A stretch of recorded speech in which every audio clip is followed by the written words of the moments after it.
Hey, what's up, everybody? I am not going to lie to you. This is an evening I've been pretty excited for. Started talking almost 2 weeks about pulling this together, and here it is. It's NBA playoffs time, but that's not even the reason I'm most excited. I'm most excited because I got two pretty awesome guys and awesome cappers with me tonight. So first up, we got PigVig in the house on the stream. What's going on, man? What's going on, guys? I just wanted to say, first and foremost, thank you for having me. And I want to say thank you for being the first one to pop my podcast cherry there, man. This is my first live show there. Dude, that is it's a privilege. I mean, I don't know what else to say. It's just a huge privilege. I don't take it lightly. I appreciate it very much. Thanks for having me. I'm honored. Yeah, thanks for coming on, man. Most of you guys probably know him already, but really great capper, super transparent, super entertaining. So happy to have you on, man. Even though we don't get to talk about the Lakers tonight. So. I know I did, and I wore that for the reason. I'm not going to be a fair weather fan. I've been a diehard Lakers fan for a long time. I mean, I can go back to mid '90s and Ram Blossom players if you want. We can go back to Nick Van Exel, Anthony Peeler. We can go back to some Vlade Divac before he got traded for Cove. Yeah, we can go back to some old days. Here we go. I knew Sam was going to bring out the Knicks. I'll always rep it. But we're not talking about the Knicks either, Sam. No, I know. That's why I had to throw him in there as well. If he's gonna, I'm not wearing it, so I can't be a fair weather fan myself. That's true. It's tough, man. It's tough. I hope they clean house and figure it out. I don't know, man. It's gonna, you just gotta kind of start all over with AD and LeBron, but that's another time for another story there. we're not doing a depressive episode here. That's a 5-hour episode in itself. I do just want to say, like, it's quite a thing that it's my team that's actually in the playoffs. That's not a common thing to have happen. So the Timberwolves don't really do the playoffs. So I was about to say, on behalf of a fan of a team that doesn't make the playoffs either, I salute you and I wish you the best. Thank you. We're gonna enjoy that 4-game sweep. Well, we'll get to that. So I don't like that people made fun of you for that, but we're gonna get to that when we get there. Who said that? Oh no, people celebrating a goal that they achieved. I know that's right. I saw the tears. You gotta love Pat Bev. So sometimes. Yeah, when he's on your team, you love him. That's what I've found. So, obviously, also we got Sam from the Source Podcast. Sam's been on here before, but Sam, good to have you back, man. Thank you very much. I'm glad to be here on the cusp of what should be some great playoff series, and I'm ready to talk through a couple of them. It's great to meet you, Corbin, Pig-Vig. Great to be back with Big T, and let's ride it. Let's do it. All right, so we are going to go through all the first-round series. Obviously, we got 2 of those still waiting to find out who the second team is, but we'll still talk about it a little bit. We can get a little bit of a feel. So we're going to start in the Eastern Conference tonight and going to go Miami Heat versus Atlanta or Cleveland. Right now, Cleveland's up 59-49 in the first half. Jared Allen is back. And Pig, why don't I throw it to you? Give us your thoughts on this series first. All right, awesome. Appreciate that. I think that's probably good for me to start off because I think I probably have the strongest take maybe on Miami here. I think I'm going to go out on a limb here and take Miami versus either team. Let's just say whoever. Really? Oh, yeah. I mean, come on. I know that's some groundbreaking stuff. Dropping it off. Sirens right away. Exactly. But I will say, I do think out of all the teams in the East, I have to say this is the most overlooked number 1 seed team I can think of in recent history. I mean, just to kick it to you guys real quick, if you told me who you think's coming out of the East, I think you would probably say Boston, Milwaukee, Brooklyn, maybe even Philadelphia before you kind of got to the Heat. Is that fair to say there? I got the Heat second with underneath the Bucks. Okay, tied for second underneath the Bucks with the Celtics. I also think that the Heat are incredibly underappreciated. Okay, I like hearing that. Big T. It's just they're so deep. Yeah, and Eric Spoelstra is such a good coach. Yeah, for me, I have actually the Celtics over them personally right now, and then. I would say with them in Milwaukee, they're sort of like number 2 together for me. So and not that there's a right or a wrong answer, but I just kind of just highlight my point there, where I don't think many people, or maybe the casual watcher, isn't going to tune in and say, "Hey, the Miami Heat are the best team in the East," and I think they make a real strong case for that. I think Sam just kind of touched on it. Their depth, to me, I think they're the deepest team in the NBA, and it's not even close. I mean, when you can have a second group of Hero. Let's not forget Oladipo is getting healthy. Duncan Robinson. I mean, those guys are probably 3 starters on just about any other team in the league right now. Also, he hinted on it. What my next point? I mean, a Spoelstra team here. You're going to get a strong team, a defensive-based team. I mean, they finished number 1 in points allowed in the paint this year at 41.2 points allowed in the game, in the paint, excuse me. I think that also highlights more towards their depth. I mean, when you get down to their front court, I think their front court is just ridiculous. You have PJ Tucker, Bam Adebayo, Dedmon. You're at 7 coming off the bench. And even if Morris comes back and even can contribute somewhat healthy, I'd say that's a pretty deep front court there. They're number 2 in opponents' effective possession ratio, number 1 in opponents' assist to turnover ratio. They do have a couple thorns, of course. Every team does. Now defending the 3 ball, they're number 22 in defending the 3, and points allowed from 3 as well. So I guess if you say Atlanta, if they made it through, they could give them some trouble. Atlanta's ranked 11th in the 3 points or points from 3 on the year there, so definitely could give them some trouble. The only other real thorn I see with Miami is they're 28th in the league in turnovers. So they average almost 15 a game there.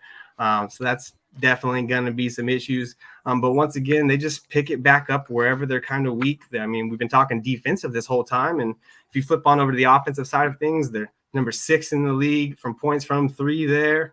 And they're number 5 in the league in team effective field goal percentage. So just kind of more well-roundedness and just kind of pointing back to their depth. I mean, I really see this one, regardless whoever makes it, Heat in 6. Okay. Yeah. How about you, Sam?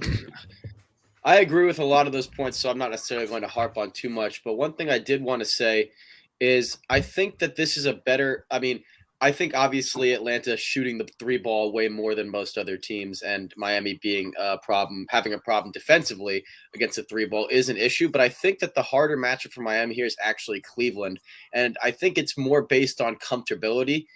Atlanta is a team that likes to run really fast. They like to have a lot of possessions and like to shoot a lot. They like to get the ball up and down the court pretty quickly. Miami is 29th in pace. And I'm not saying that Atlanta's too fast-paced. I think they're still bottom half of the league. But Cleveland is one of the only other teams that runs at exactly or close to as slow a pace as Miami. And I think that would probably benefit Cleveland in terms of them being able to settle into their game and not have to adapt to someone else's. And the fact that Bam Adebayo may be out for the first couple of games because of COVID protocol might help Cleveland a little bit when you talk about their size advantage, having Lauri Markkanen playing the 3. I don't see either team getting over the hump though here. You just have, such a deep roster. I think the backcourt is just, it depends if you're counting the 3, I guess, but Kyle Lowry, Oladipo, Jimmy Butler, if you're counting the 3, then you have Hero, Robinson, Gabe Vincent's put in a very good performance at the backup 1 spot. There's just a lot of depth to be had there. Then you have a lot of shooters. You have Robinson. You have Max Strus, who has quietly become like a deadly shooter off the bench. There's just a lot to be offered from this team. And until they face the Bucks or the Celtics, I really don't see any other maybe the Sixers, but I don't trust Doc Rivers in a coaching battle with Eric Spoelstra whatsoever. Eric Spoelstra is the best coach in this conference without a doubt, and he knows it. Everyone in the Eastern Conference knows it, and I think he coaches circles around whoever he comes into this game against. It's not an indictment on Atlanta or Cleveland and their skill or ability. It's just the fact that Miami is the number 1 seed for a reason. And both these Atlanta and Cleveland teams have had to go through the play-in tournament, whereas Miami's been waiting. So there also is that rest advantage to be in play. I think that if Cleveland wins and Bam's out for the first 2 games, I could see it going to 6. If it's Atlanta, I think it's Miami in 5, and Atlanta steals 1 at home with their back against the wall.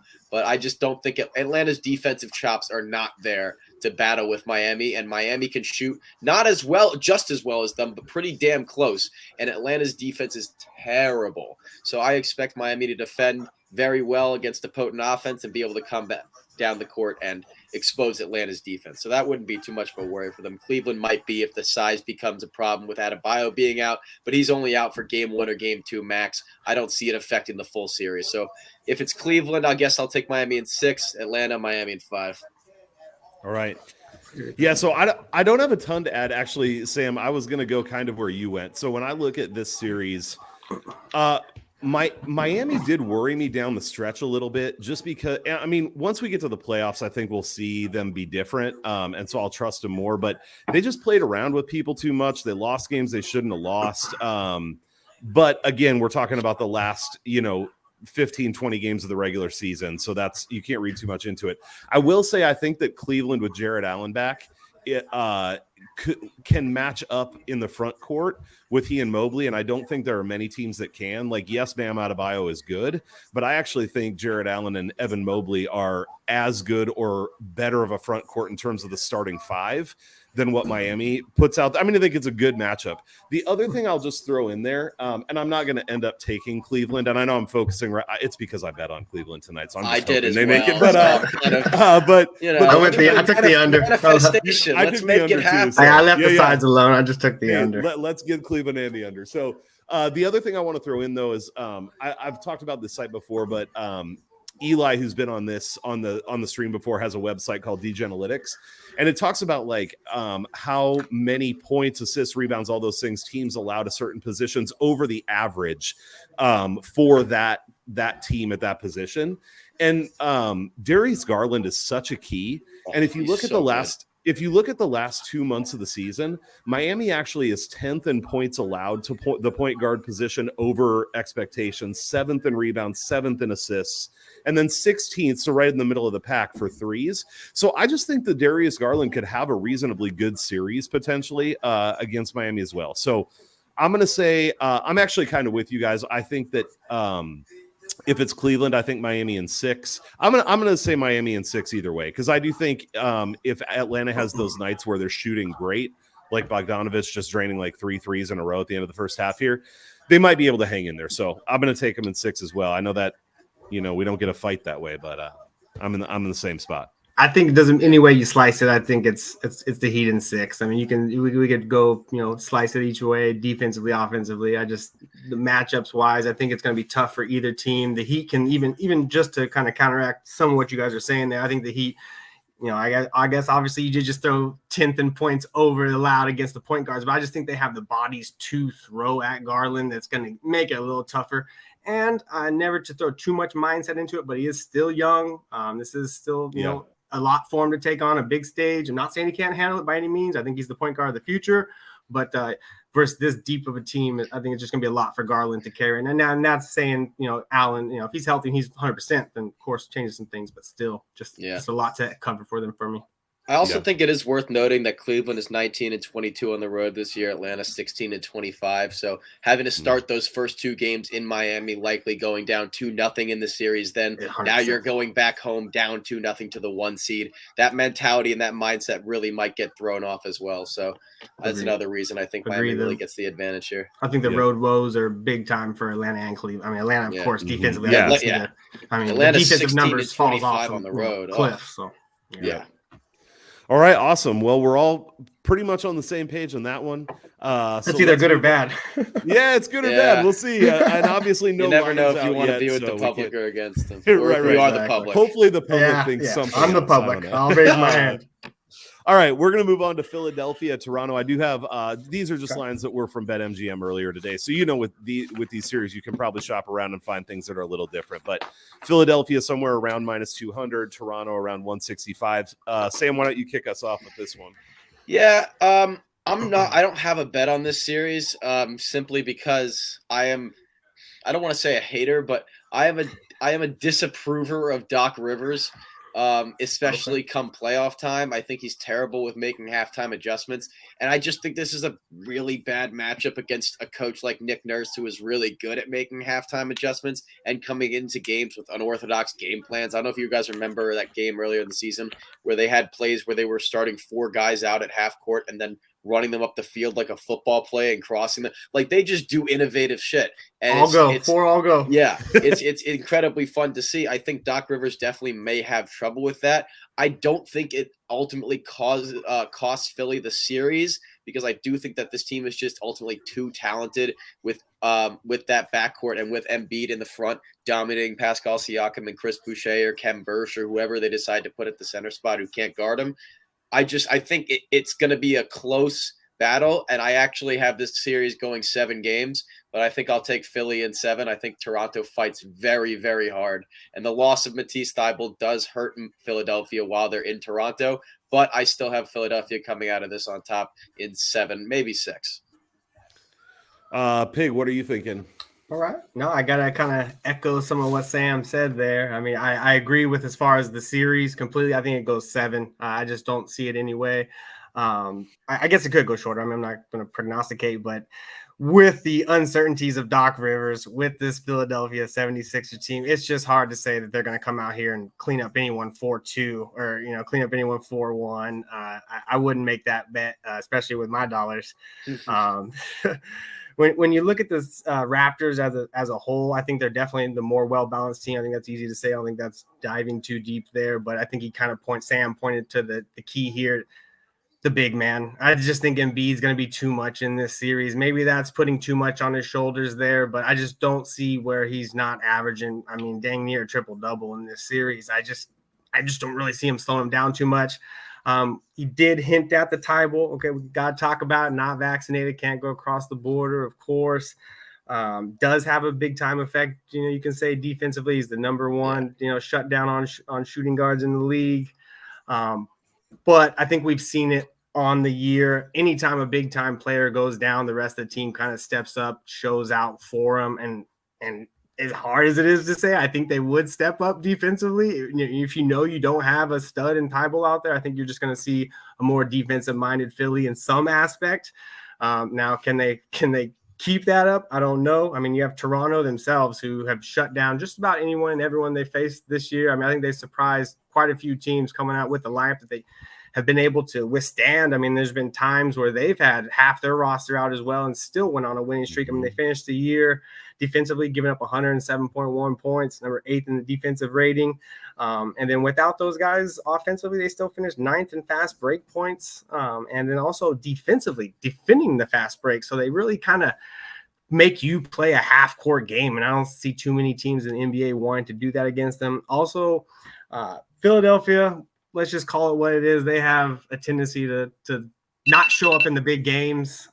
James Harden, for one, he's just not my – I've heard Big T say this, and I'm going to kind of reiterate. He's not my favorite player in the NBA at all. Anytime there's a big game on the line, I would not have my money on James Harden. I know that's kind of a tough statement to make, but it is what it is.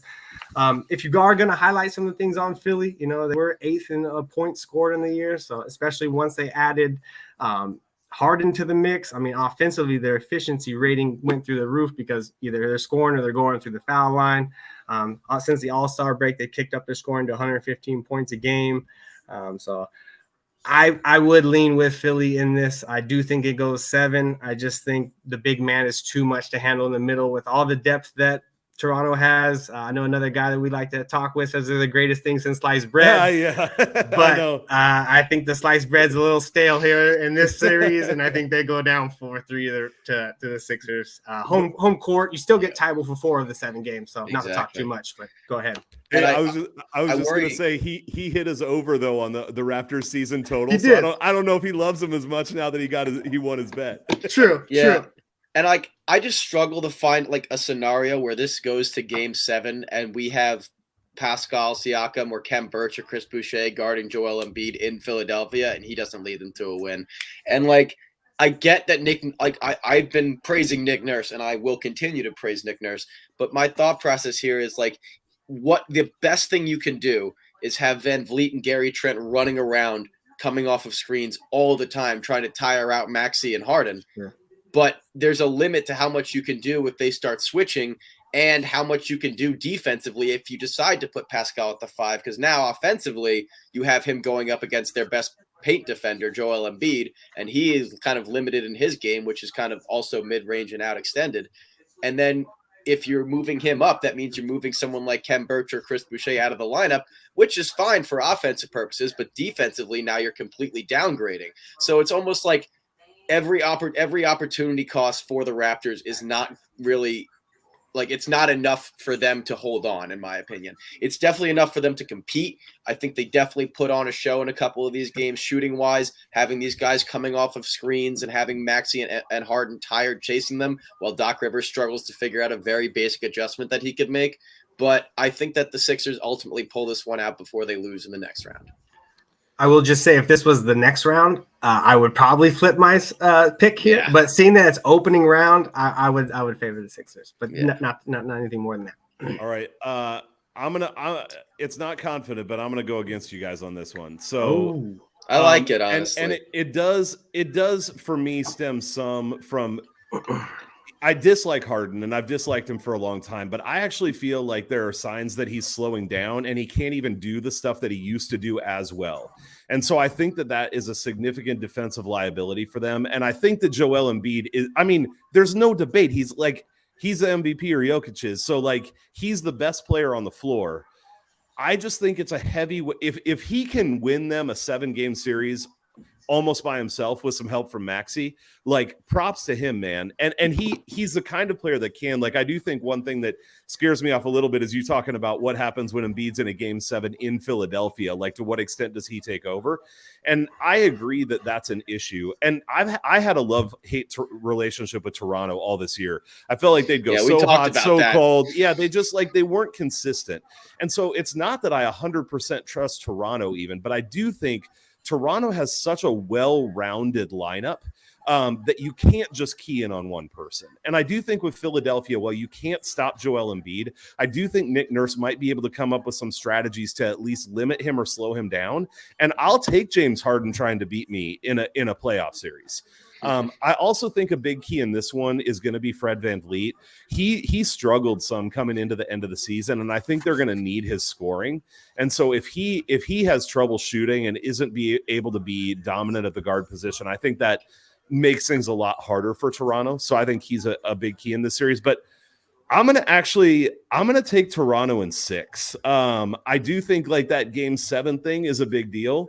And like I said, this is probably like my least confident series there's nothing wrong with that pick at all. No, I know I got to hedge it right after I say that, but I'll stick with it. I'm going to take Toronto in 6 in this one. I think the line being at plus 165, if this is a coin flip-ish series, then I think there's value on that line as well. So I guess the only thing I'll just add to that is I'll agree with you. I think the Sixers lost a lot of depth in that trade, and I think this is when they're going to feel it the most in these short series, when you have to play someone 4 straight times, 5 straight times, and you don't have that depth, and they get a key in on certain matchups. Yeah. I will say the loss of Drummond and Seth Curry, or Simmons, whatever, but the loss of those two I think are going to be significant. So I don't totally see that Toronto Raptors pick crazy at all. I mean, I think both of us agree. We said he's going 7. Right. Totally. I mean, it's coin flip. Sure. I did write down, I think this is one of the better first round series we've got. You know, like this and probably Boston and Brooklyn, but baby. Yeah, which we'll get to. So yeah, that's the main event. That's the main event. All right, let's move on to the next one. We got a number of series to get through. So the Bucks minus 1100 versus the Bulls. I'm gonna actually kick this one off because I like this is one I wanted to talk about. Not that there's too much. I think we all kind of started to chuckle when you said, I'm not trying to be rude. Let me take the hard one, guys. I'll take the hard one. It's cool. You're not going to like what I got to say, Bulls fans. Oh, good. I can't wait. So here's the deal for me. Man, I love Chicago coming into this season. I had super high hopes for them.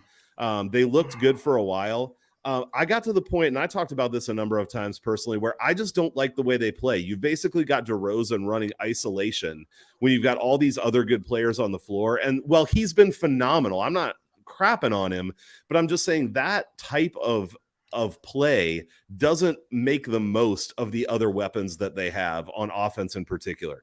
Also, I didn't look up the number. Maybe one of you has it because it's pretty well known at this point. But Chicago's been absolutely terrible against the top teams in the league. They basically it's like 2-14. Okay, right. It's atrocious. 14 is what it is. Great. So 2-14. So I wasn't wrong in general. I just didn't have the specific. But they beat up on the bad teams. They can't beat good teams. Chicago in their last 15, their defensive rating has been 124.2 at home and 117.3 away. Just atrocious defensively. And now they're going up against a team that's really good on offense. And I think especially as we come into the playoffs, Milwaukee's capable of playing fast. They're capable of putting up a lot of points. And so I just don't think Chicago's going to be able to put up much resistance for Milwaukee offensively. Last 15, the plus minus for Chicago has been minus 9.8 at home and minus 8.9 away. So it's not just that they're getting beat, but they're hardly competing in a lot of these games. And a lot of their schedule wasn't even that difficult coming down the end of the season. So in addition, like, this is one of those things you can't put too much stock in because it's going way back. But Chicago's lost 4 straight versus Milwaukee, all 3 this year by 21, 28, and then 6 was the terrible closest matchup for them. Yep. And they've lost 16 of the last 17, going back further historically. I know that's different teams, but just like it's been a bit since Chicago's done very well against Milwaukee. So for me here, my prediction is actually going to be Milwaukee 4-1. The reason for that is that Milwaukee at times has been inconsistent this season, and they'll just like lay an egg of a game where you're like, what the hell is going on here? I could definitely see them sweeping, but I'm going to go with 4-1 for this one. Pig, what do you think? I kind of got to echo what you're saying there. Bulls fans aren't going to like me too much. I see a big time. Just telling the truth. Yeah, I mean, hey, I'm here to help you make money. I'm not here to make you feel good. Right. I mean, I'm a Laker fan. What do you want me to say? If you want someone to say nice things to you, go to therapy. This is where we talk what it's really going down. That's right. But I just see a big time advantage for the Bucks here.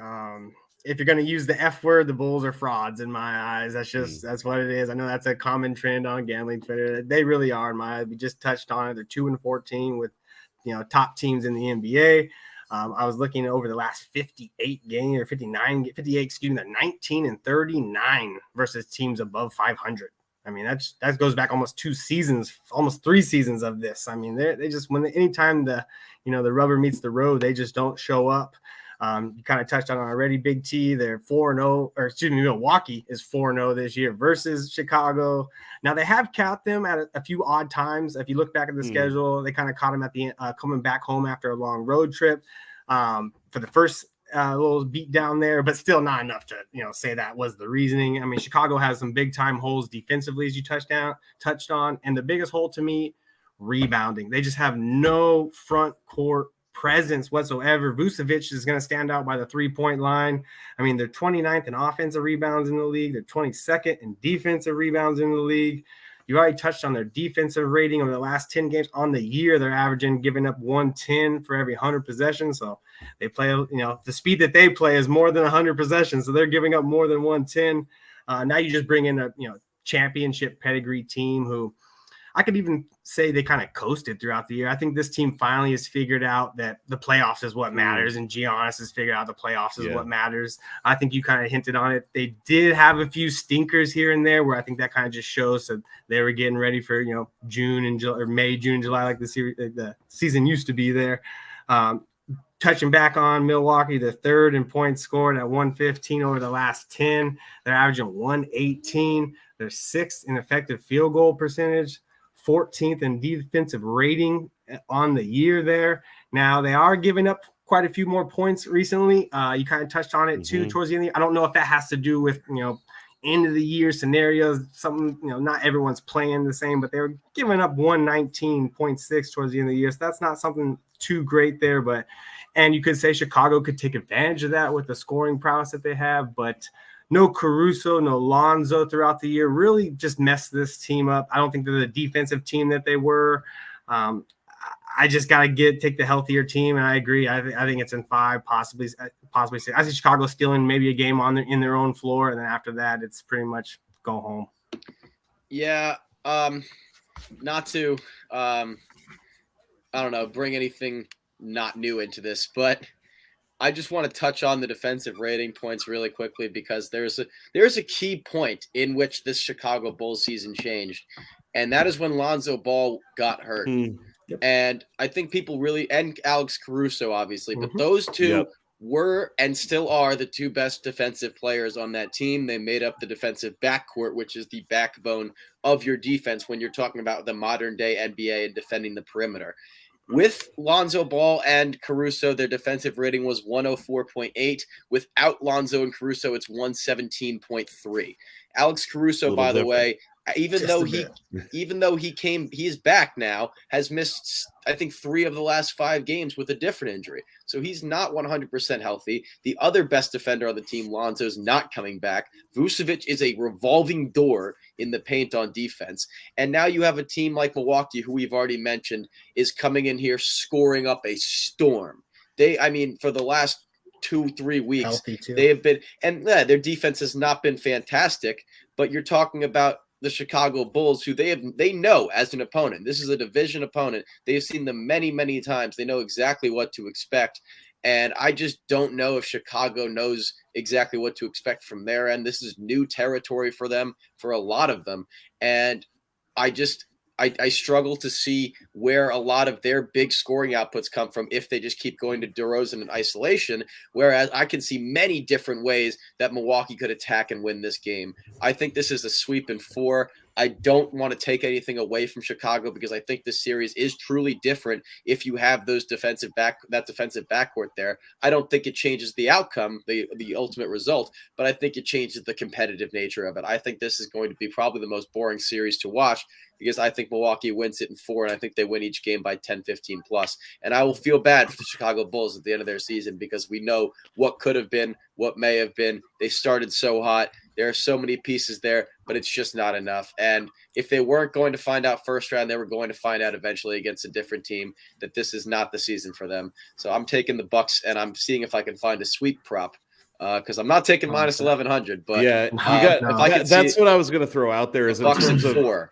In terms of actually betting, like if you really do think it's a sweeper, it's 4-1, and I know Pig, you said maybe 4-2, but you got I think 4-1 most. So yeah, so possibly 4-2. 230 for a sweep, 180 for 4-1. Exactly. So even if you wanted to take both of those, I mean, you bet both of them, and you've got good plus money on both. I just think Chicago's going to have that one game in their own building. Well, I think so too. DeRozan could hit the game winner. It would be his 900th game winner of the season there. Exactly. Back against the wall. Yeah. It is another kind of thing with me when it comes to play on the road. You know, Chicago 27-14 at home, 19-22 on the road. They start out most likely losing the first 2 games of the series in Milwaukee, and now maybe they do win one with their backs against the wall at home. I just think it's a very tough spot for them. It's really also semantics. 4-0, 4-1. Winner of the series is the winner of the series. And unless you're betting, then it's not semantics. If you get, as you said, you get plus odds on both. You can't. If I can't figure it out, I'll split the difference and I'll take the profit. If I really think it's going to be that one or the other. And last little tidbit, just want to throw at you because you were talking about Vucevic, and I think he is the hole here. And not to pick on him, but just the center is going to be a hole for him. He's great offensively. He just can't stop. Waterfall, not waterfall, exactly. A rushing sink or whatever, something that doesn't make it hard to stop.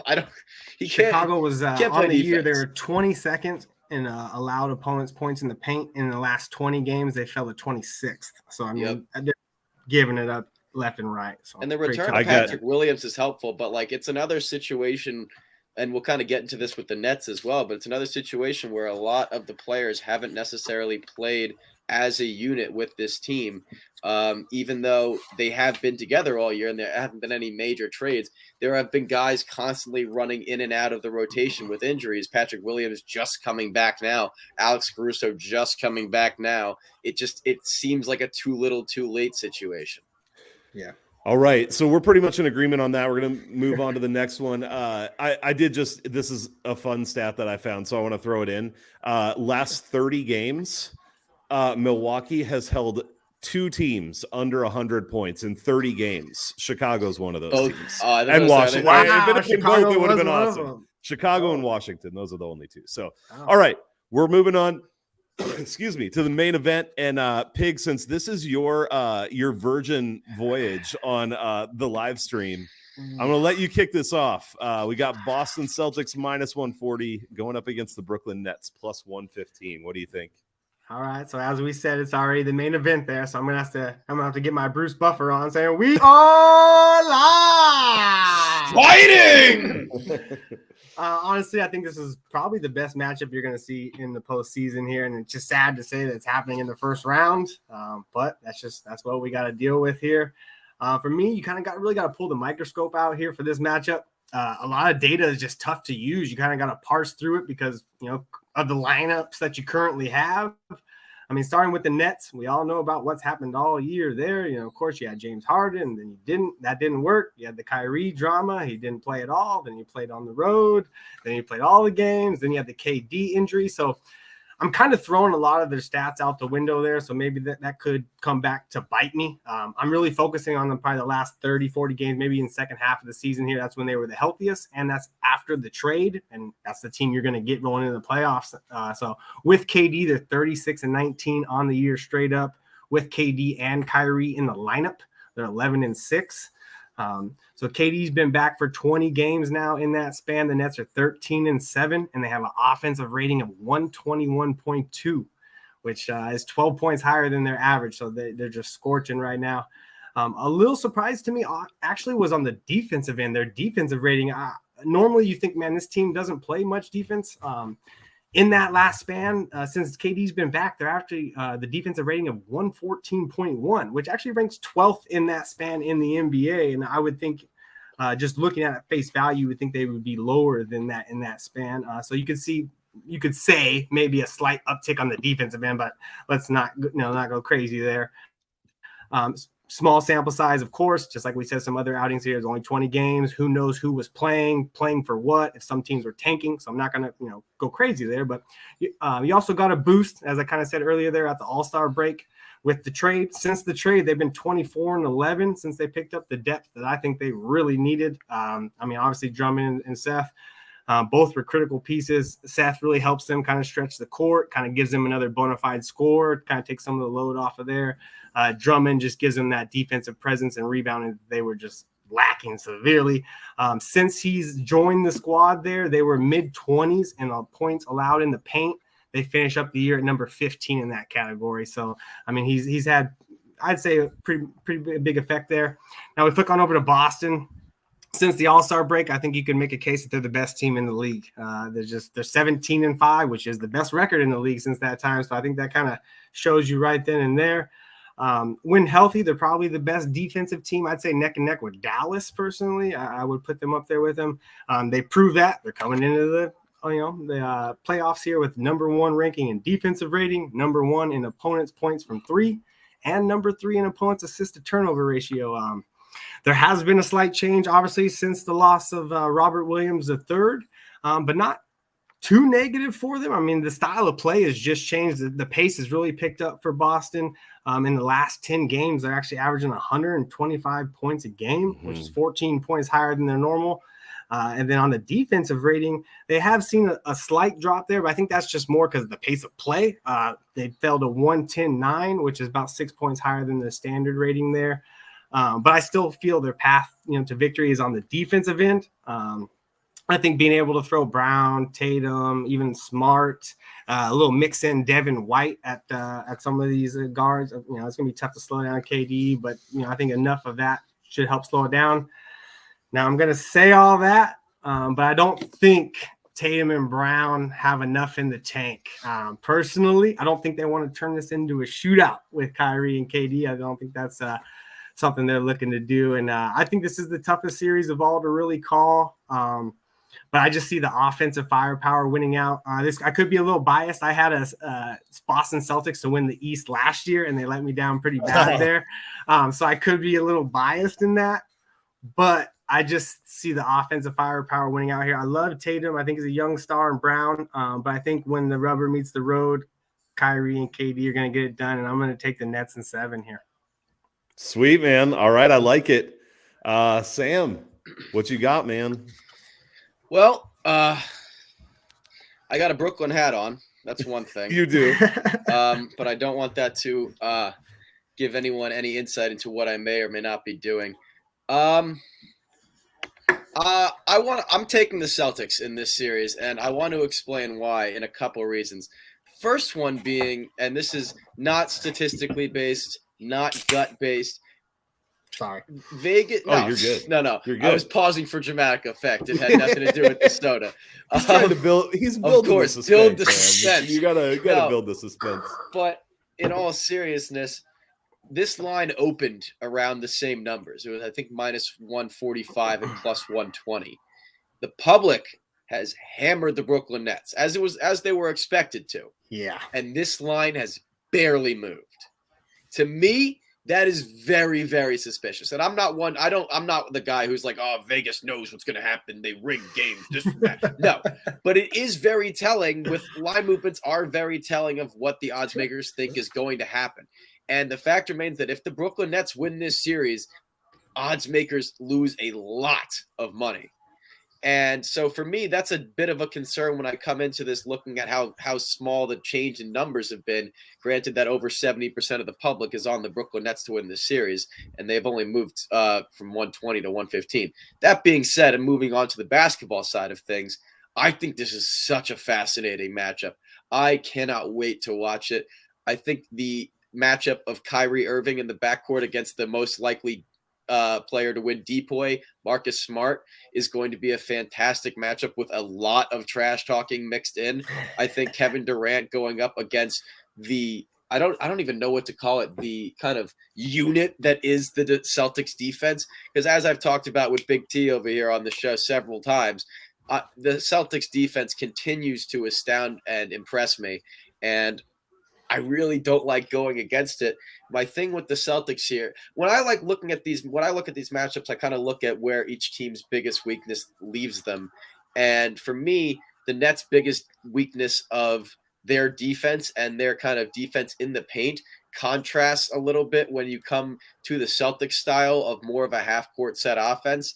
I think it's obviously a stylistic change, and there's one of two ways this goes down. Either one, Ime Udoka and his squad settle the pace, settle the time, and they control the pace and flow of the games and series. Or, as we were talking about earlier, the Nets may explode offensively, and there's nothing that the Celtics can do. That's a very real possibility for me, and I understand that when I took the line. But at the same time, I have seen Boston go into almost every single stadium this year and shut down the best players on the opposing team. Not always the two best players on the opposing team, granted, but the best player on the opposing team on the other side always has a tough time. I see a lot of frustration entering into this series with this Nets roster that has not played a ton of games together, especially if they're trying to throw Ben Simmons in there after game 4 is the report I'm reading. I really don't know why they would do that. That just does not work for chemistry reasons. Robert Williams is supposed to return at some point in the series. I think that's incredibly instrumental for them. I think that if the Celtics can take the first 2 games at home, that this is Celtics in 6, but I don't believe that happens. I think they split the first 2. I think this goes all the way to 7. I really do like the Brooklyn Nets, and I think that their roster next year, I think that I don't think anyone's stopping them next year. I think this is the kind of situation with Miami the year they got everybody but didn't get their shit together yet. And then the next year after that, they became unstoppable, and the year after that, and so on and so forth. I think this is that first year for the Nets where everything goes wrong. Kyrie's sitting out for half the season. James Harden gets traded halfway through. You try to put it together with the talent based on talent alone, but there just may not be enough to get it done. Next season, I think they push it over the edge. I mean, obviously this is way in the future, but I think they're much more built for next season when you look at how much time they've had to play together and Steve Nash's coaching experience. I do obviously know that Ime Udoka is a first-year head coach, but he has worked under Popovich and many other coaches for many more years than Steve Nash has been a coach, even though he was a player. I just think it's a very different scenario. I think Boston being the higher seed here really helps them because they get that home court advantage in a possible and likely Game 7. And I just think that ultimately it comes down to Boston's defense and having the right game plan when it comes into this Game 7 and being able to execute on the offensive end against a pretty lackadaisical defense in Brooklyn. Does your opinion change if Robert Williams doesn't play at all? Because I haven't heard that report that you just kind of said that. I heard that I don't think he's playing the first round. To my knowledge, he just had a shoot around 2 days ago for the first time. I mean, maybe I'm wrong. If I'm wrong, I got a report from Woj saying there's a real possibility Robert Williams could return early in the first round playoff series, and Ime Udoka referred to it as a possibility, but kind of slyly got around it in interviews. Sure.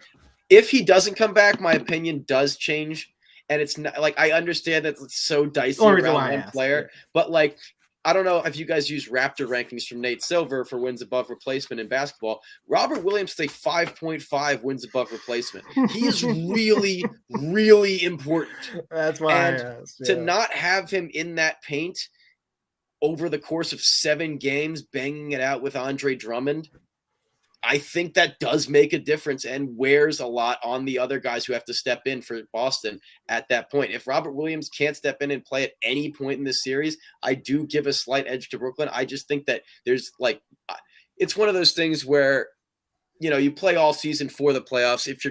If there's any possible way you can play in the playoffs, you're going to. If he can't, this obviously becomes a lot more tricky, but I'm ruling on the assumption that he can and will go for at least 3 or 4 of the games. I don't believe he's going for the first 2 or 3, but I think he could end out the series on 3 or 4 of them, and I think that makes a huge difference for Boston. So I'm riding them at minus 140. If it drops past 150, I'll probably lay off, but I got it early, so I'm pretty content with where I'm at right now. I definitely understand the Nets argument, and I agree with a lot of it. I think it just ultimately gets down to who establishes their pace in their game.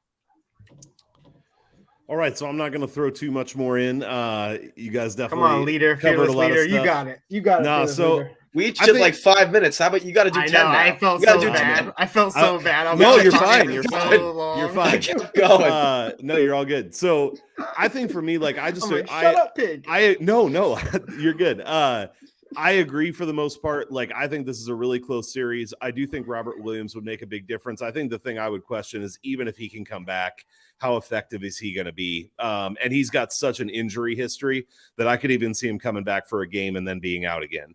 So I think that's problematic. I will say, I actually went in just first impression on this. I was like, man, I'm going to like Brooklyn because Durant and Kyrie in the playoffs, trust them more than anybody else. But Tatum was really good in the playoffs last year, 36 and 4.5, 30.6 rebounds, 4.5 assists.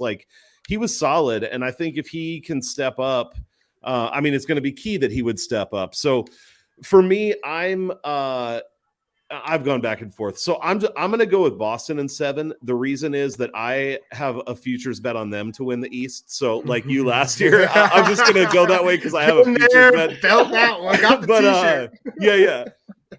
But so I will pick that because I want to pick something. But my best bet in this series would be 7 games at plus 180. I think that's very likely. And so I would actually prefer that to picking either side, probably. I haven't bet any of it, but that's where I'm at right now. So, and something I said before, without sounding dumb, if this was later in the playoffs, I would probably lean with Boston. But fresh legs, that offense, I just gotta lean Brooklyn. I wouldn't hate you going the other way. I'm not saying lay the house on Brooklyn by any means, but if I'm gonna get fresh KD, fresh Kyrie, and I really do like the addition to Seth Curry to that lineup. I think that really adds just a 3-headed monster for them. He's a bona fide scorer, and just the way he stretches the court, he can stand over in the corner and really open things up for everyone, and then get his 3-point shot off. So it's gonna be tough either way. I think the play-in tournament, as we talked about it earlier, hindering possibly Atlanta or Cleveland. I think here it's actually the opposite effect. Because Brooklyn hasn't had as much time to play together. I think every game that they have had to play together and win together has kind of given them more confidence. And so obviously the rest is going to be an issue against Boston. You're less well rested, but you also have a little more cohesion, a little more momentum. And I think that actually helps Brooklyn in this case because they're used to playing with their backs against the wall. They've been doing it all second half of the season. The only difference here is I think they won 5 out of their last 6 to finish the season and won their play-in game. So they're kind of riding a little high right now. And I definitely give them that boost. All right. We'll let that be the last word on that. We're going to move on to the Western Conference. Where my futures are. So, all right. And we're going to start with the series that may require the least time, unless you guys have hot takes. Phoenix Suns versus the Clippers or the Pelicans. Sam, what do you think about this one? I don't underestimate Ty Lue, but I'm not going to call an 8 seed over. I was waiting for that. No. And it's listen, I think it is notable that last year without Kawhi Leonard, the Clippers took the Suns to 6 in the conference finals. That being said, this is not the same Phoenix team. They have made a couple changes, and they have kind of deepened their experience when it comes to guys like Ayton, Bridges, Booker, kind of the younger guys who are now more experienced veterans in the playoffs. I love Ty Lue. As I said about Spoelstra being the best coach in the East, I think Ty Lue is the best coach in the West. Ideally, one day I'd love to see Ty Lue coach against against Mr. Spoelstra in the finals, just to see, you know, all the beautiful tactical changes and adaptations that would be made from a purist standpoint. But I just don't see them getting past 5 or 6 games. I'm honestly okay with if the Clippers win this game against the Pelicans without Paul George and they get Paul George back for the series. I would not have that many qualms about giving the Clippers 2 games here, just because of how well Ty Lue has set up his defense. He's had his team run good sets against the Suns before. I'm sure he'll come in prepared. But Monty Williams is also an amazing coach, and he's going to be able to counter just back at him. 6 games at the max, maybe 5. I do see the Clippers taking 1, or the Pelicans maybe, because the Pelicans do have that kind of hot shooting stroke that they can get into in their fast transition game. But I see Phoenix moving on pretty much no matter what, and obviously not a big hot take, but I do think that if it's the Clippers, they can maybe take 2 games. What do you think, man? Yeah, I don't think there's much reason to spend too much time. Either way, Clippers, Pelicans. Actually, I think the Pelicans get it done tonight. I was just saying if. Yeah, no, completely. Not being combative or anything. No. I think the Pels do get it done tonight, and I'm probably a little biased. I'm didn't want people to think I'm on the Clippers side. I think Brandon Ingram is the truth. I never wanted to get rid of that kid. When we drafted him from Duke, I ran circles around my house. I was pretty excited. So, but not to harp on that too much. I mean, there's no reason to talk about the Clippers or the Pelicans too much in this series. I mean, how can you not like Phoenix? There's nothing else to say. They're 64-18 on the year. I mean, let's not get too in depth here. Let's not get crazy. They lost 18 games all season. They're 32-9 in their own building. It's going to be pretty tough for either of those 2 teams to walk into Phoenix and walk out with a win. I mean, you can throw out the stats if you want. 8th in points allowed, 3rd in opponents' effective field goal percentage. They're top 10 in pretty much every offensive category. 5th in points scored, 4th in effective field goal percentage. Yada yada yada. They are the truth, man. They are the truth, and I think something they can say that not many other teams can say. I mean, of course, a few on the East, but in this matchup, whoever they get, they're going to have the 3 best players on the court. You have CP3, Booker, and I think Bridges is just so underrated and is so much value to this team. It's hard not to like Phoenix, and I would even say sweep or maybe even 5 if, maybe somehow New Orleans or Clippers wins the game. But I would lay heavy here on the Phoenix Suns in 4 or 5 games. If only the line wasn't going to be like minus. That's the thing is I'm not a series better. I'm a game by game better. Yeah. So it's kind of tough for me to sit here and sit back. I totally get it. But yeah, there's just not a reason for me to put money on either the Clippers or the Pelicans. The Pelicans, I think, could put up a little more of a fight there offensively since the addition of CJ McCollum, BI. I think Valanciunas is definitely underrated center in the league. They have the depth. Hart actually got traded. Sorry. But I just think they have a little bit more offensive firepower than the Clippers, especially if no Paul George. I mean, if this guy's out, I mean, what are we talking here? I mean, you already got no Kawhi. That's a lot of that Clippers team to you're asking a lot of Marcus Morris, Luke Kennard, and Reggie Jackson. Exactly. Is Kennard going to hit 15 threes a game? I don't think. Maybe, no.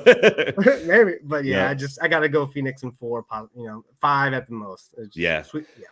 Not too much for me either, man. I'm with you, actually. I like the Pelicans a lot, especially with after that trade for McCollum. It's just they're going against the Suns. If it was a different series, I could see them making some noise. But put them in the 6 or 7, we may have a different conversation. You can really expecting much out of them. So I think if they played maybe your Minnesota team, you're Denver, not wrong. They could give some. You're not wrong. I think if they play Denver, they might have a chance at taking exactly. After Denver and Minnesota, I think they could have a chance with. I mean, Utah, I wouldn't say it's too scary, but I don't want to go too deep into it. But they're dangerous. They're young, and they're going to need some more time. Let Zion get healthy, and we'll see what happens there. But go ahead. Yeah, no, I'm with you, man. I'm gonna say Suns in 4 too. I just think the Suns are so good in the clutch too. Is the other thing I'll say is if the game's close, Phoenix probably is winning it. So coming down the stretch. So, yep. So I'm going to say sweep for Phoenix either way, regardless of who they play. So like it. All right, next up we got the Mavericks plus 240, Utah Jazz minus 300. I'll start off with some thoughts on this one. So obviously the injury to Luka is the big news here. How long is he going to be out? How effective is he going to be when he comes back? I'm going to assume, like, it sounds to me, if you guys have other info, it sounds like he's really likely out for game one. Is that definitely what you're still hearing? Okay. Completely. So here's what I'm going to assume. Out. I even have another hot take on Luka. Oh, go ahead. Okay, great. So the way that I'm looking at this series, I think I would almost cap it the same way, whether Luka played for the first 2 games or not. After that, it might change what I think. But a couple things in this one for me. In the last 7 games between these teams, the home team has won every game. Utah has been way better at home this year. Here's like offensive rating. I actually went a little bit deeper on this with offensive and defensive rating. I looked at the last 10 games, the last 15 games, and then all of March, and then just sort of averaged those. The combined difference between home and road when all those are averaged out for Utah is 17.57 points between offensive and defensive rating. And it's actually similar for Dallas, but even more pronounced. So if you do that same thing for Dallas, we got another guest. Driving me nuts. What does he think of the series? Coda wanted to say hi. She's driving me nuts. She's so excited. Coda, do you agree that the Jazz have the advantage here? Yeah, that's right. Without Luka, she says completely. But go ahead. Without Luka, yeah. So, but Dallas, the home road thing, the average when I did the same thing is 20 points between offensive and defensive rating. So these are 2 teams that recently have been dramatically different, home and on the road, not just a little bit different. So other than that, I think that these teams actually line up pretty similarly. Dallas is a great defensive team. Utah has the potential to be. They just haven't shown it as much. Offensively, you have Luka on one side. You have some other good shooters around him. They play better offensively than you'd expect for their lineup, I think. Jalen Brunson has been good this year. And then you have Donovan Mitchell on the other side, and then some other pieces. I mean, Bogdanovich does make a big difference. Like when he was out, that made a big difference offensively. So for me, I feel like this is a close series. I feel like that home away thing is pretty strong. And so I'm going to go 4-3 Utah in this one. I think now if Luka's out beyond those, I expect them to lose those first 2 games anyway. So if he's out beyond that, it would change things for me. But if he's back after at least the first 2, I'm going to go 4-3 Utah. Pig, what do you think for this one? Originally, I had this series circled here as a war. I really did think it was going 6-7 games here. Highlighted by both the depth and the defense of both teams. I understand it's a little tricky to say with Utah's defense as of late. They've kind of blown some big leads there, but I just thought the depth in the defense was really going to be the decider here in this kind of contest here. I mean, both teams just play at such a slow walk it up pace. You got the 27th and 28th rated team in fast break points. Both of them top 10 in defending fast break points, and then number 10 and 14 in points allowed in the paint. So, I mean, I just expected it to be a war. You kind of already touched on it. You take out kind of the general there and Luka, and it just really changes things. Personally, I'm gonna put on my doctor's cap here. I did stay at a Holiday Inn Express last night. Nice. And I don't think we see Luka, man. That might be not the case, and I hope he does. And I hope we see every bit of Luka. But calf strain is normally 2-3 weeks, possibly even a month, depending on the strain, the grade of the strain. Excuse me. Once again, I'm not a doctor, so I couldn't tell you those levels, but I've seen it in the past. Harping back to the Lake Show and Kobe and the Achilles, that's just another thing is you can't really ramp it up when you get that calf strain because of the fear of tearing something else or hurting something else. So I just don't know what Luka you would get if he does show up. That's kind of the scary part for me here. And I think that's sad to say. You kind of touched on it there, Big T. They had a 3-headed monster on the offensive side there after the trade with Luka, Brunson, and then Dinwiddie. Man, they really caused problems for each other. Dinwiddie, especially, I think he really opened up this offense, add some stability to it, which it needed. Another ball handler as well for Luka when he's off the court. So he added so much depth to them. Since the All-Star break and the trade, basically, because that's about 1 week apart there. They're 17-6. They're second best record in the league, only behind Boston in that time. Now, what I will say here, without Luka, it's kind of shocking to me anyways for the data. So defensively, they give up 103 without him on the year, 104.7. Offensively, 107 without him and 108 with him. So there's really not a change in the data, but what changes is the win-loss column. I mean, they're 8-9 when he's not in the lineup there. And if you really look at those teams, the wins, they have Oklahoma City, Charlotte. I'll give them a good win over Minnesota, okay? But then they beat Portland, Sacramento twice, and Houston twice without Luka. The losses, I mean, yes, they have some good teams mixed in, but it just shows you they can't beat quality teams without Luka. They lost to Phoenix, Milwaukee, Memphis, Philadelphia, Minnesota, the Clippers, this Jazz team, the Lakers, and Sacramento. So I just see it being too much of a task for them. I don't know how much you see of Luka. If you do see him game 2 later on, I think that's too deep of a team here. And you still have Donovan Mitchell, Rudy Gobert, and some vets in Conley and both Bogdanovich. The bench, you got Clarkson, Whiteside, Forrest Jr. There's just too much depth, I think, for this Dallas Mavericks without Luka. Now, obviously, Utah has their thorns. I kind of said in the beginning there, the defensive letdowns have just been horrendous lately.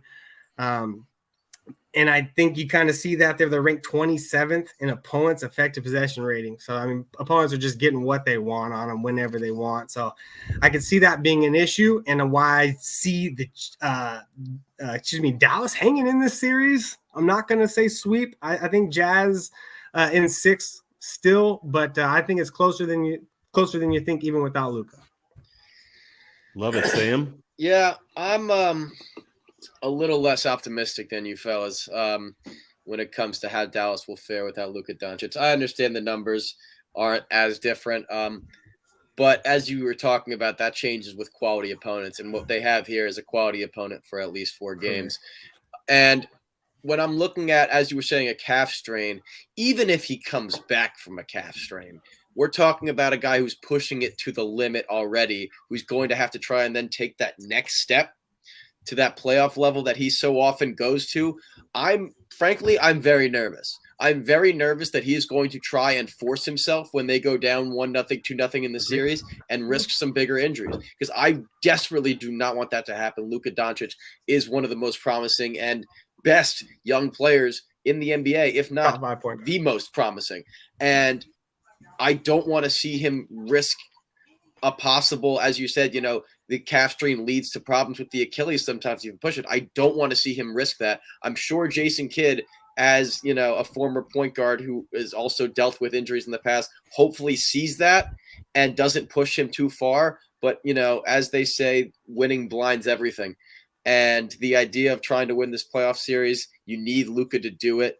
I just don't think even if he comes back to do it, that he is necessarily as effective as he needs to be. In fact, I think he probably would hinder the team, as, at that point they're trying to get the ball to him to try to spark something, and he's trying to force it over and over again. I also think that Dallas's offense can often stagnate and be reliant on the 3 ball, which we've seen a lot of teams live and die by the 3 in the playoffs before. I see that not really necessarily working out as much when you don't have someone to drive and kick like Luka does. Spencer Dinwiddie's going to play a big, big role in this series, but ultimately I just don't think that the Mavericks have the depth to compete with the depth of the Utah Jazz, especially when you look at Dallas's defense. They, at one point, Tasty and I were talking about them being possibly the best defense in the NBA before the Celtics made their huge run. And now I believe that in the last month, they're bottom half of the league in defensive efficiency. So that core part of their team has now kind of fallen apart. And now you have Luka Doncic missing. Then on the other side, the Jazz shoot 48% of their shots from behind the line. They're a live or die by the 3 team as well, but the difference is that they have Donovan Mitchell, Mike Conley, Royce O'Neal, Rudy Gay, a bunch of other people who can put the ball up from 3. Meanwhile, on Dallas, you really don't have that many guys, that many shooters, except for guys that can really hit wide open spot up shots, which will not be there if Luka's not creating them by drawing that space in. So long story short, I see this being a disappointing series for Dallas. I think it's Utah in 4. I don't think Luka Doncic plays. I think this is a ploy by Dallas to try and get Utah to try and game plan for the possibility of Luka, because they know as well as we do that a calf strain is very, very difficult to bring someone back from, and they are planning for life without him. I think this is Utah in 4, and I think that Dallas does. I think Luka doesn't step on the court, or at least he shouldn't. Thanks, man. I said I was going out on a limb when I said Luka wins. And now you got 100%. It's just a strong limb. I agree. I don't see him playing. And I don't think it's smart, furthermore. No, and I completely agree. Maybe that's why I think that way. No, but and it sucks to say that. Yeah, I don't see him. It sucks, but I genuinely think the best thing for Luka Doncic and for the Dallas Mavericks is for him to sit in street clothes.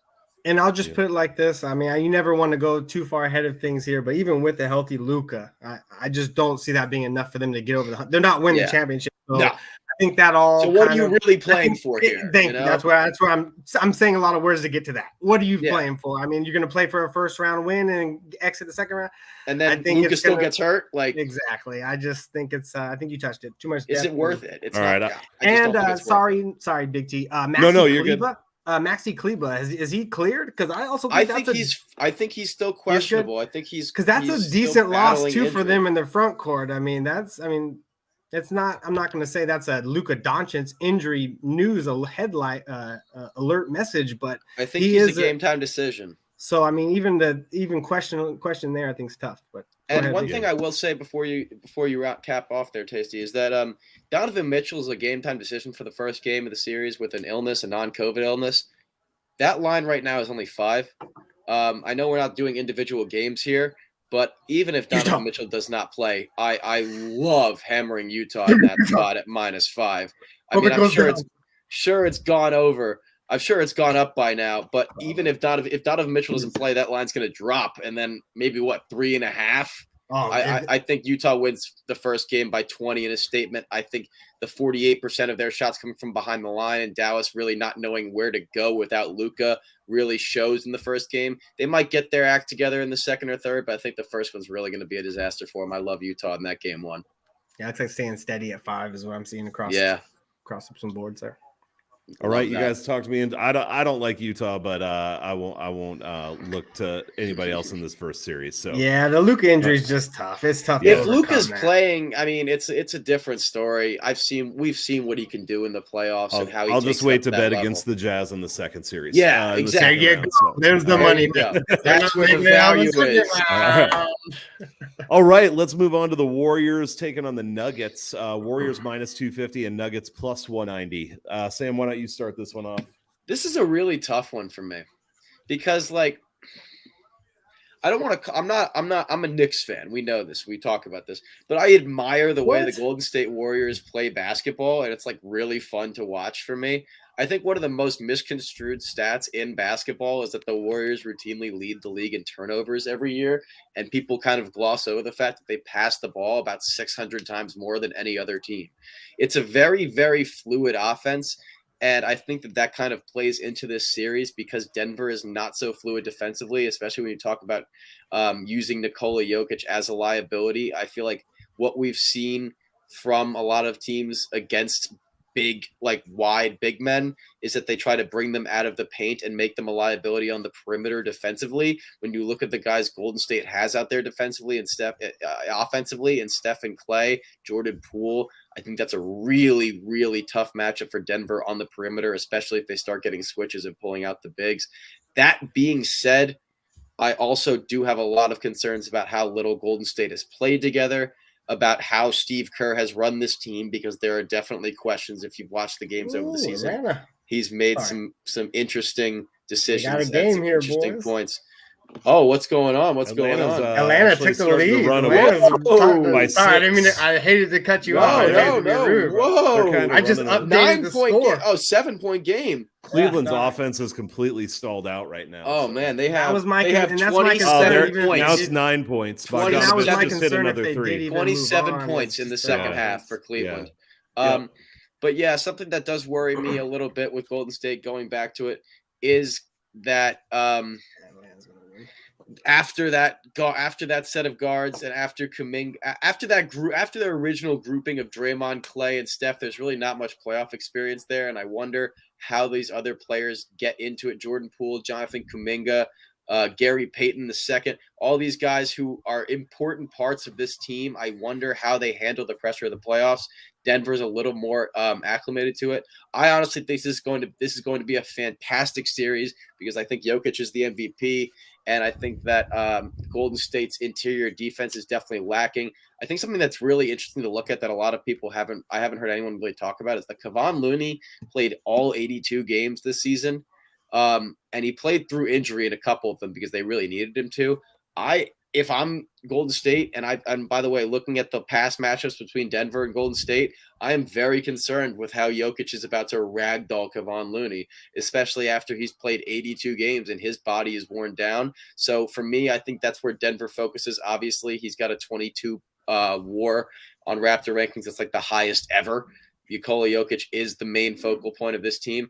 I think ultimately this series goes 2-7 games, and I think Golden State wins it in a nail-biter of a Game 7 that comes down to just the best players playing their best and the game relying on the perimeter like it's kind of switched to.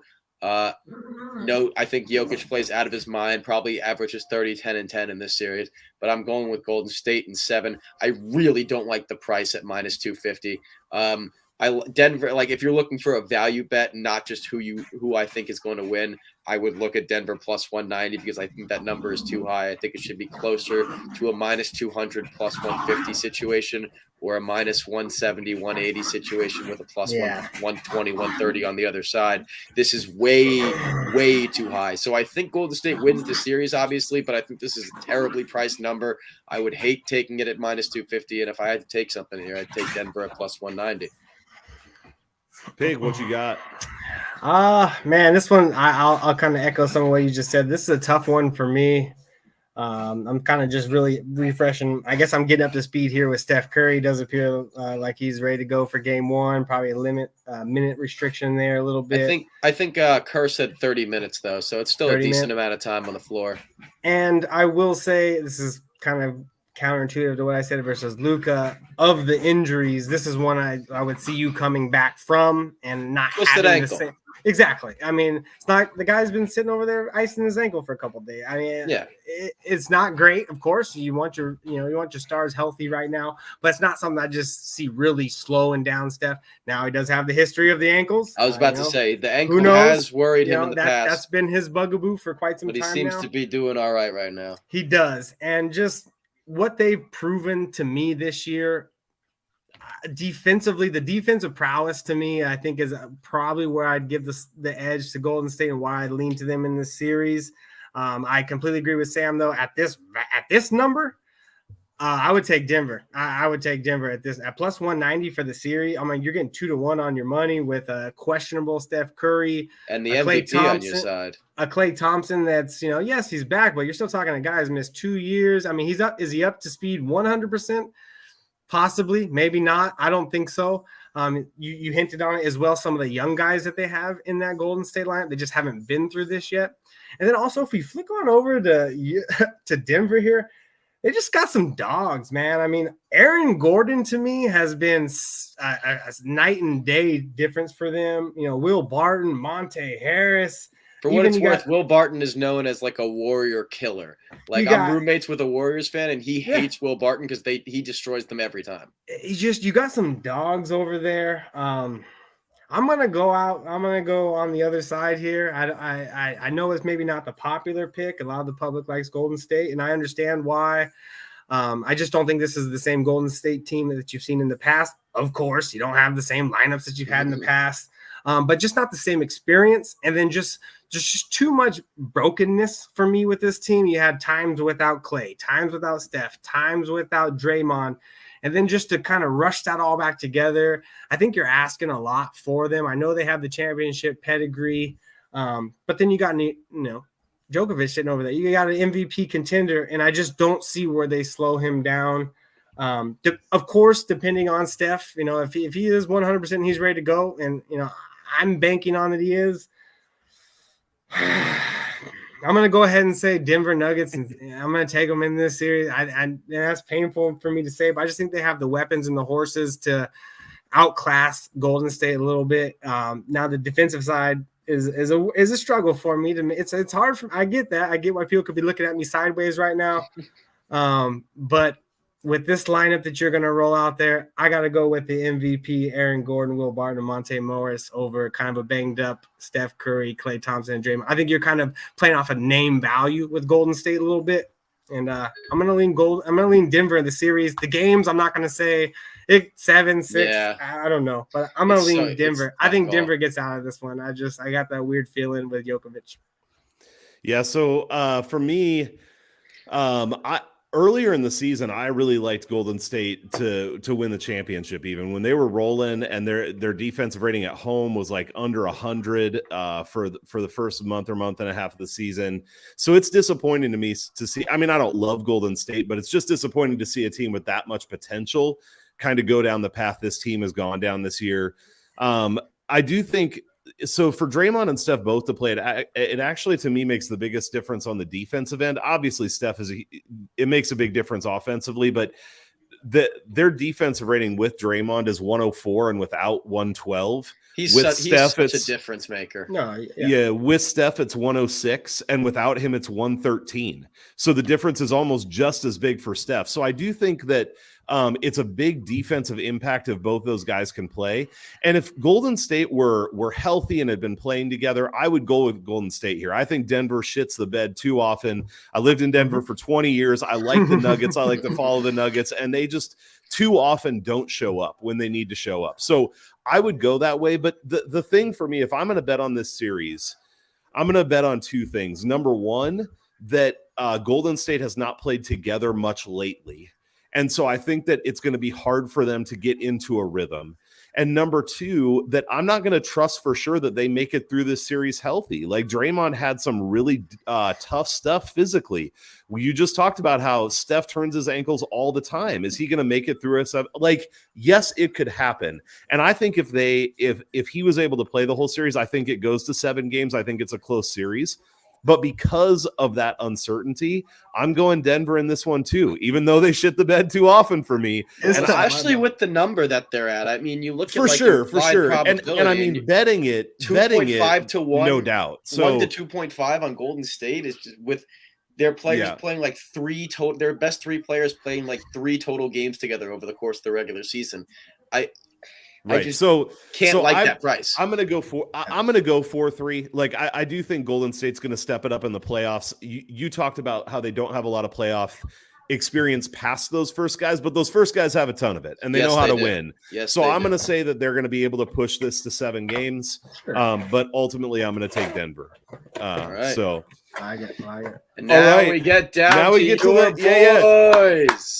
And again, I don't want to overdo like the intro here. I'm mimicking standing on a scorer's table. I'm going to go. Yeah, great. I love it. I'm going to go last, Pig. I'm going to let you kick this last one off again.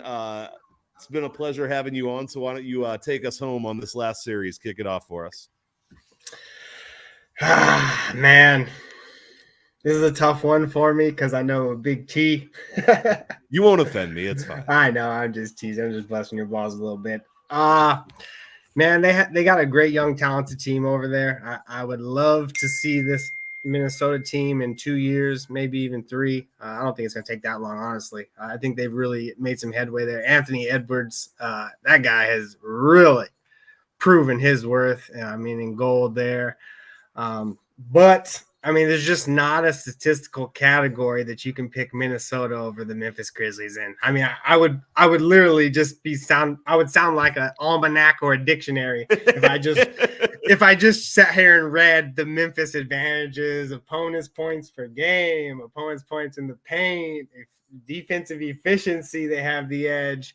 And not to even, we don't need to harp on numbers like I was kind of saying to Big T before we got on here.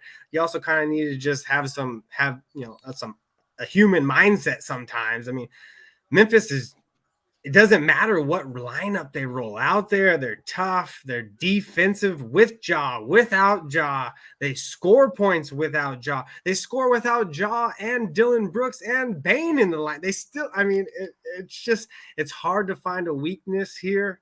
I think it's easy to make the case for, Phoenix, Memphis, Western Conference Finals even. I mean, I guess you could see a couple other, names in the mix there, but I mean, I really do have to kind of go chalk here on the West side.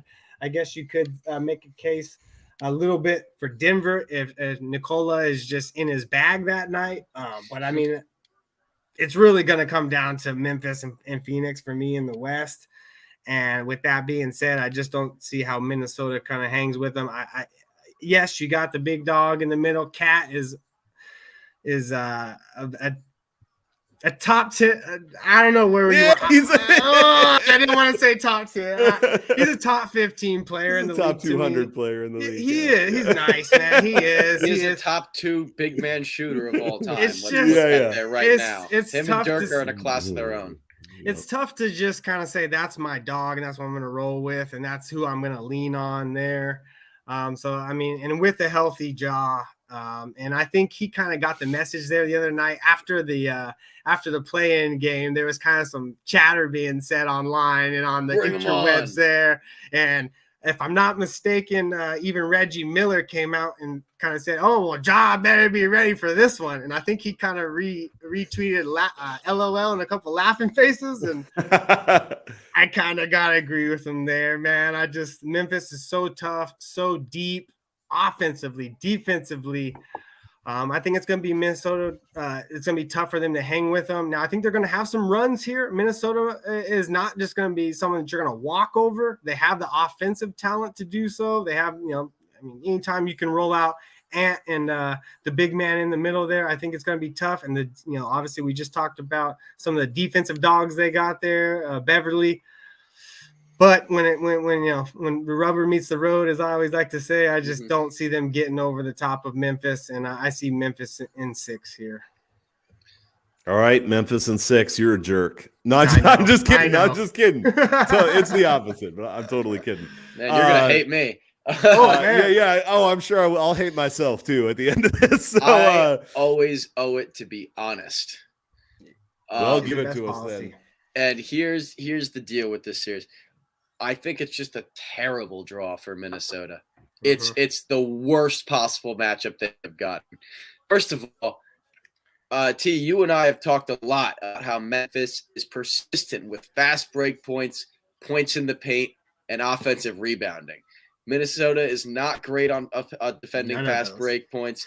They points in the paint over the course of the full year. They've been okay in the last month, not so much. Opponent offensive rebound percentage, they are 27th. As I'm sure we know, Memphis is first in all of those categories. By like 10 points or 10 rebounds each time. They dominate the paint. And for this to be the matchup for Minnesota, a team that likes to fight outside play with outside play, perimeter guards being the show, Cat working it from inside. Now we have possible decoy candidate Jaren Jackson Jr. on Karl Anthony Towns. That's terrible. He's going to get doubled with him and Steven Adams. That's going to be infuriating. Essentially, what needs to happen for Minnesota to make a fight in this series is for D'Angelo Russell to microwave on for 6 games. Yeah, a lot of this. We need a lot of this. And listen, Anthony Edwards is astounding. I'm sure he's going to be an all-star and a great player in the league for years to come. But we do come back to this question of experience and to matchups. He's now matched up with Dillon Brooks and Desmond Bane, both of whom are very good defenders in their own right. Dillon Brooks being the one who's most annoying, quote unquote, and the pest to other teams. I think that is a really tough matchup for him. I think that Cat is a really tough matchup with Jaren Jackson Jr. and Steven Adams. That pretty much just leaves D'Lo and Pat Bev as the offensive firepower.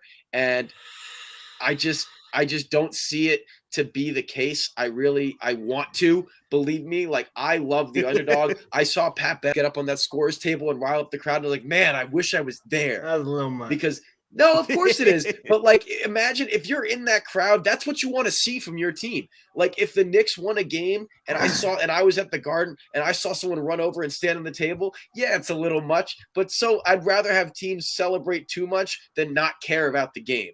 No, I agree. It's just, I like that mentality, but I think there's only a certain amount of distance that will take you. And when you're talking about the dog mentality, let's not forget who's on the Grizzlies, because they got some dogs over there too. I think John Morant being the guy he is in the paint is a problem for Minnesota. I think everything that Memphis does in the paint is a problem for Minnesota. And I think the matchups on the other side just don't work out well in Minnesota's favor because of who defends their best players. I got Memphis in a 5-game series, maybe 6. I really like this Minnesota team, and I think that they're a high-ranking playoff team next year in a competitive Western Conference if they just pick up one more piece. And I like the coaching staff, and I like what they're trying to do with their development. But this is not the year. And I have Memphis to win the West at I forgot what number, but it's a really good number, and I'm rooting for it. So I got Memphis here in this series. I gotta say quick before I talk about this that Markkanen just threw away Cleveland's chances. No, they're down 3. They're down 3. They stopped him. Markkanen gets the rebound, throws an outlet pass without really paying attention, and it gets picked off by Bogdanovich. Now, here's the real question. I told my Twitter followers to take now. 2.5. They're down 5. I know. I need a 3-pointer coming badly from the unders. Well, that's why I said in the beginning, I think Atlanta takes it from jump. I think we found the biggest sharp of them all right now. You know, I just thought Atlanta definitely was the go-to there. I think they can score just Cleveland. The offensive mess that they're in. I mean, I love. Oh, Jesus, Trae Young. Oh God, they just don't have enough. 7 and 9. See, I can't even see the numbers. They just don't have enough to combat Trae, Herder. 37 and 9. That's gross. It's been a lot. Their defense has been rough on him. So, all right, I'm going to come back to Minnesota here. Wrap this up. So I'm just going to add 2 things on this series in addition to what you guys have already said. I agree across the board. How could you not?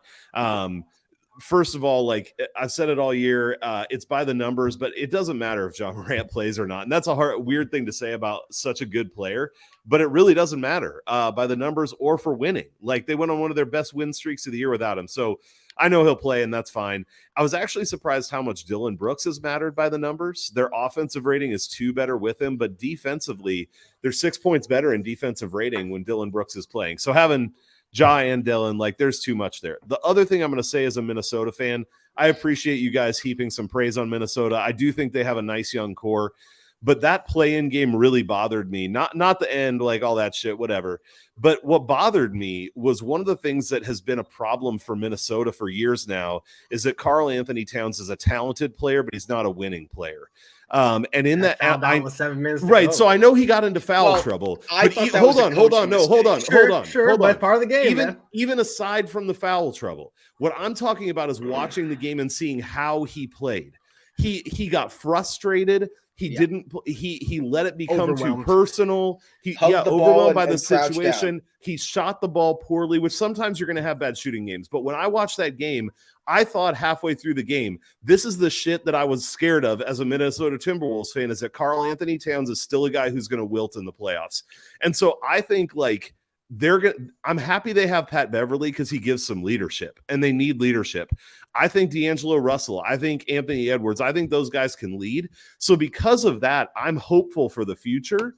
But I like Cat bugs me. I mean, I'm going to be a fan of his because he's on the Timberwolves. But and one thing I'll just throw at you just to remember here, and this is my kind of one hang up on Cat, and this is probably even going way too far back. But just even back to college in Kentucky, he hasn't ever seemed like I mean, he was the reason. This is the team that lost to Wisconsin, if I'm not remembering, in the Elite Eight or maybe Final Four. I'm sorry, Final Four. Final Four. Well, I don't remember. And Final I just Four versus Frank the Tank Kaminsky. Frank the Tank Kaminsky and Sam Decker. And I don't want to go harp too much onto that, and I never want to pin one game on a player. But just the pedigree that you saw, you saw Anthony Davis when he was at Kentucky and what they did. I mean, not to compare the two, but it's just the best comparison I can make for you there. And in big games, Big Cat has some troubles, even back in the NCAA tournament there. So that's the last little tidbit I'll say about Cat. And that's my concern with him there. Well, agreed. I think, and I know I said this was a coaching mistake, but I also think it does play into Cat's frustration problems on the court. When Cat picks up that third foul in the second quarter, in my mind, like, I understand Finch wanted him to see the ball go through the basket to, like, get momentum for him. But if I'm a player like that, I'm wondering, how valuable I don't know. I'm worrying about why I'm on the floor. And, like, obviously no player is going to be like, why am I, take me off the court. But like also you're now sacrificing this if he gets a foul over that next 5 minutes, he then can't play in most or entire third quarter. And if he picks up a foul when he comes back into the third, then now you're risking him entering the fourth quarter with 5, which is exactly what happened, which is exactly why he fouled out with 7 minutes left. It wasn't pretty. Like, you guys got past, obviously, but like I think if you're for me, that's a concern going into a playoff series if we're mismanaging how players are rotating on the floor, because now you have you might not be able to have your best player on the court for the last. And not to harp too much on it. That also is a Clippers team, have that happen. Still without Kawhi, with PG. Yeah. I mean, if they were healthy, if they were healthy, Clippers aren't even in that playoff game. For sure. You can't make those mistakes against a healthy Memphis team. You can't. No. So I'm going to say, unfortunately, I actually think this is a sweep. I think Minnesota loses 4-0. Unfortunately, I love you, Big T. But the thing I am going to say in terms of and it was a good season, but in terms of betting, he's acting like it's already over. Yeah, it's over. It was a good season. I actually think that this is get him the trophies now. I try not to do too many parlays, but I actually feel like this would not be a bad parlay piece. Memphis at -375. I mean, I think this is more like -900 or -1,000 this series. Like, I think this line is way off.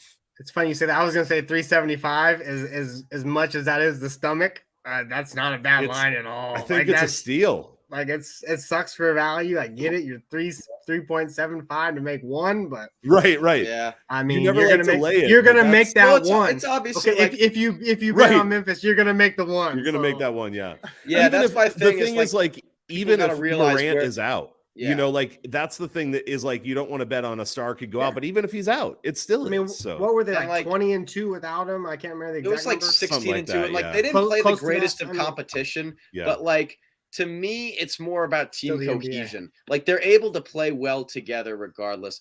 And I don't know. Obviously, like the number's not appetizing, but I really hate looking at it. Like you're putting down 375 to 100.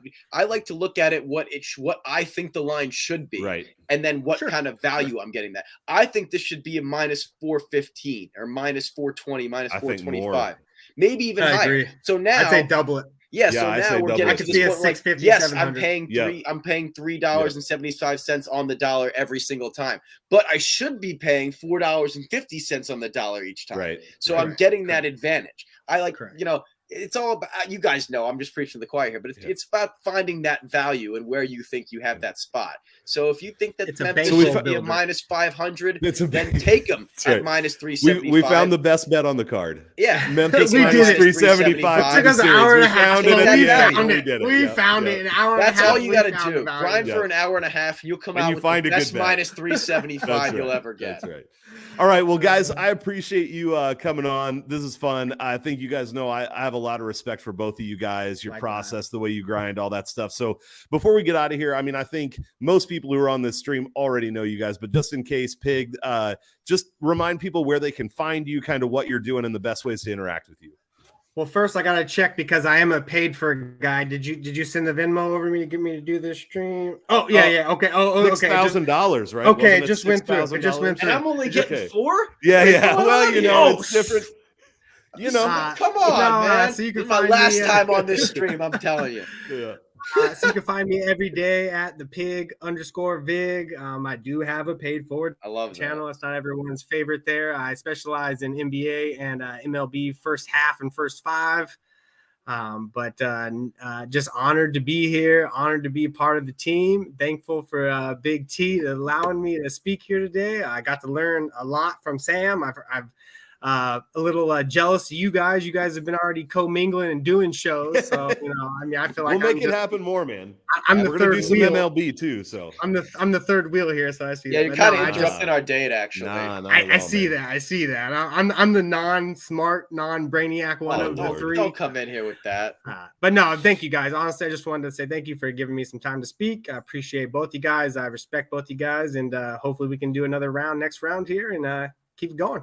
For sure. And I'm going to just, before I throw it to Sam, just one plug from me. So like one of the things I know, like you said, some people, like or don't like the paid service, whatever. But here's the thing I love is if you haven't followed him, Pig's on Twitter every day.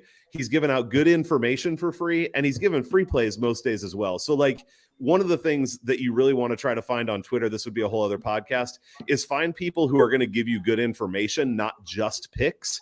And that's something that he's doing all the time. So if you're not following him, you should be, regardless of whether you pay for the VIP or not. All right. So he's not going to plug himself, but Big T does a lot of that, sharing information and sharing good stats and good numbers. I know you're not going to pat yourself on the back. 100%. That is one of the main reasons that we started conversing, was that we were talking about a lot of the data you were sharing. So don't sell yourself short on that. Oh, I'll be the first one to tell you guys that I watch the podcast. I take notes. I listen to what you guys have said, and I think you guys have been kind of going for about, since the second half of the season, maybe a little more, maybe a little less. But I've been watching. I'm in, and I do pay attention, and it even pays into my paid plays there, what you guys are throwing out there. I listen to everyone. That's just one thing I do want to say about the paid play thing is I know everyone likes to kind of make their claim that they're the best in the world. They're the king of this, king of that. I'm not. I make some profits here. I average 53 to 56% in most sports. That's winning. That's what you do. And I win. Is it great? Yep. And yes and no sometimes, but I'm there with you guys, and I'm battling, and I put my losers. I pick my losers. Yeah. I post them. So. I know that's what I was about to say. Transparent. Listen, I know you do. The whole thing with the paid program, there are some people who scam it, obviously, but there's a right way to do it. And if you're transparent with your losses, which people, as long as they're paying money, if they see that you're transparent, that is I don't know. It's more reassuring to me. All I'll say is I just, I put hard time, and I know you guys do too, and most people do, but I put a lot of hard work in this. I have a job. I have a family. I'm just looking to get maybe reimbursed for my work there. And it's hours, dude, right? Yeah. I mean, and everyone wants to make their claim on it and what they do and what they don't do, but I put in the time, I put in the effort. So, not to harp too much on me, because you got two great guys on the side of me right now. Go off, man. And I just wanted to be thankful, really, because I'm thankful to be here. I really am. And, let's keep kicking some ass and let's keep going, guys, man. For sure. Sam, hit him with your spiel quick. Yeah, this is pretty rehearsed by now. You can find us at Source Podcast 11 on Twitter. You can find us at www.sourcepodcast.com. You can also find us Spotify, Apple Podcast, Amazon Music, anywhere that you listen to podcasts, you can find us. And the link is on our website and on our Twitter page. You can also find us doing Friday night streams when I'm not on the NBA playoff stream for our media group BCMG called Blue Collar Bets. It's a great stream I do with my co-host Joe Goddard. And thank you guys for having me on. I always enjoy coming on these streams. It's always a great time. I always feel like I learn more by the time I come out of it. Pig, I've learned a lot from what you've said over the course of this hour and a half, and I look forward to speaking with you more. Just throw you a follow on Twitter. Oh, definitely. I was just about to say that. Yeah, the count's going up already. Can't wait to speak with you more, and hopefully have either or both of you on for an episode as well to talk about the NBA season once it's all said and done. So that's it for me. Really enjoyed being on here with you guys. Wish the Knicks were here, and let's go. And the Lakers. So only thing I'll say really is just want you guys to Atlanta know too, won, by the way. I'm sure you guys saw. They did. Yeah, I just saw that 5 or 6. So stayed under though. So Heat and 5. So I was right when I said Heat and 5. There you go. Heat and 5. Yeah. Hey, so just for me, guys, really appreciate if you just retweet, all that kind of stuff. Like the other guys have said, it is a lot of work, and I don't like to throw that out there like, oh, woe is me, it's a lot of work, but it is. And so really appreciate the feedback and the support, and a lot of you have been given a ton of that. I do want you to know too, maybe these guys will be back on too, but we are going to start here as we get through the NBA playoffs, doing some pretty consistent MLB stuff with some smart MLB people who are smarter than me. So go subscribe to the podcast if you like to do podcasts. Easy way to keep up. So appreciate you guys listening. Pig, Sam, thanks for coming on, guys, and we'll talk to you all soon. Have a good night, everybody. Have a good night. Have a good night, guys. Go Pelicans.